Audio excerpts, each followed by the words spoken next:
नमस्कार, मैं अंजना और आप देख रहे हैं SKS न्यूज। आइए बढ़ते हैं इस वक्त की बड़ी खबर की ओर। उमर अब्दुल्ला जम्मू कश्मीर यूटी के पहले मुख्यमंत्री। भाजपा प्रदेश अध्यक्ष रैना को हराने वाले सुरेंद्र चौधरी डिप्टी सीएम, कांग्रेस सरकार में शामिल नहीं। नेशनल कॉन्फ्रेंस के उपाध्यक्ष उमर अब्दुल्ला ने बुधवार को जम्मू कश्मीर के मुख्यमंत्री पद की शपथ ली।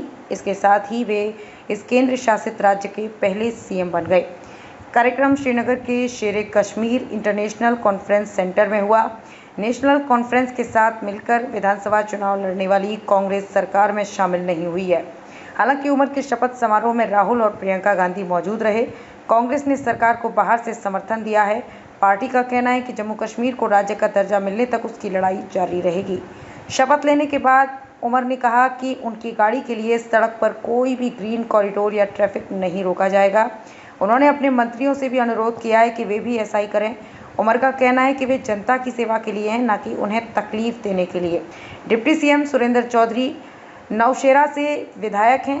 विधानसभा चुनाव में राज्य भाजपा के अध्यक्ष रहे रविंद्र रैना को 7,819 वोट से हराया। मंत्री सकीना इट्टू डीएसपोरा से विधायक 1996 में जम्मू कश्मीर की सबसे युवा विधायक बनी थी। तब उम्र 26 साल थी। विधायक 2008 में जम्मू कश्मीर से अकेली महिला मंत्री थी। मंत्री जावेद राणा मैंढर से विधायक हैं। 2002 और 2014 में इसी सीट से विधायक बने, पहली बार मंत्री बनाए गए हैं। मंत्री जावेद अहमद डार राफियाबाद से चुनाव जीते हैं, पहली बार विधायक बने हैं। मंत्री सतीश शर्मा कम सीट से निर्दलीय विधायक हैं। उमर अब्दुल्ला की नेशनल कॉन्फ्रेंस को समर्थन दिया है। शपथ लेने के बाद उन्होंने जय माता दी का नारा लगाया। समारोह में 50 से ज्यादा वीआईपी केजरीवाल ममता नहीं आए। शपथ में इंडिया ब्लॉक के नेताओं में अखिलेश यादव, संजय सिंह समेत 6 पार्टियों के लीडर्स पहुंचे थे। संसद में विपक्ष के नेता राहुल गांधी, प्रियंका गांधी, कांग्रेस प्रमुख मल्लिकार्जुन खड़गे, पश्चिम बंगाल की सीएम ममता बनर्जी, तमिलनाडु सीएम के स्टालिन, उद्धव ठाकरे, शरद पवार, लालू प्रसाद यादव और अरविंद केजरीवाल सहित करीब 50 वीआईपीज को न्योता भेजा गया था। हालांकि केजरीवाल और ममता बनर्जी समारोह में नहीं पहुंचे। भाजपा बोली, उम्मीद है शांति स्थापित करेंगे। जम्मू कश्मीर भाजपा अध्यक्ष रविंद्र रैना ने कहा, मैं उमर अब्दुल्ला को बधाई देता हूं, जिन्होंने जम्मू कश्मीर के नए मुख्यमंत्री के रूप में शपथ ली। उनके मंत्रिपरिषद को भी बधाई देता हूं। मुझे उम्मीद है कि वे जम्मू कश्मीर में शांति स्थापित करने और जनता के सामने आने वाले मुद्दों को हल करने के लिए काम करेंगे। पीडीपी बोली, लंबे समय के बाद स्थिर सरकार। पीडीपी चीफ महबूबा मुफ्ती ने कहा, मैं जम्मू कश्मीर के लोगों को बधाई देती हूं, क्योंकि उन्हें लंबे समय के बाद एक स्थिर सरकार मिली है। 5 अगस्त 2019 के बाद जम्मू कश्मीर के लोगों के लिए ये बहुत कठिन समय था। हमें उम्मीद है कि जो सरकार बनी है वो सबसे पहले घाव को भरेगी और लोगों की समस्याओं और पीड़ाओं को हल करेगी।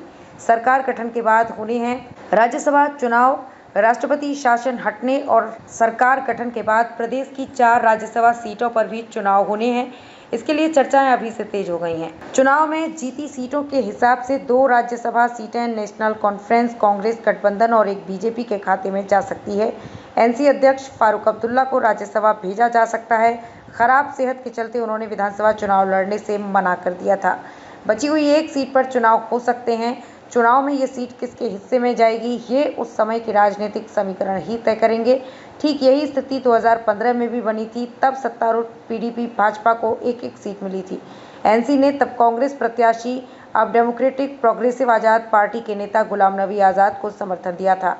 चौथी सीट चुनाव के बाद पीडीपी भाजपा गठबंधन के खाते में आई थी। जम्मू कश्मीर में 5 विधायकों को मनोनीत किया जाएगा। ऐसे में विधायकों की कुल संख्या 95 हो जाएगी और बहुमत का आंकड़ा बढ़कर 48 हो जाएगा। आवामी इत्तेहाद पार्टी के चीफ और बारामूला सांसद राशिद इंजीनियर ने कहा, जब तक जम्मू कश्मीर को राज्य का दर्जा नहीं मिलता तब तक इंडी ब्लॉक, पीडीपी और अन्य पार्टियां राज्य में सरकार नहीं बनाएं, लेकिन एकजुट रहें। खबरों में अब तक के लिए बस इतना ही। फिर होगी आपसे मुलाकात एक ऐसी ही बड़ी खबर के साथ। तब तक के लिए नमस्कार और देखते रहिए SKS न्यूज। अगर आपको वीडियो पसंद आई हो तो लाइक करें व शेयर करें। ऐसे लेटेस्ट अपडेट पाने के लिए बेल आइकन प्रेस करना ना भूलें। अगर आप हमें फेसबुक या इंस्टा के माध्यम से देख रहे हैं तो हमारे पेज को फॉलो जरूर करें। धन्यवाद।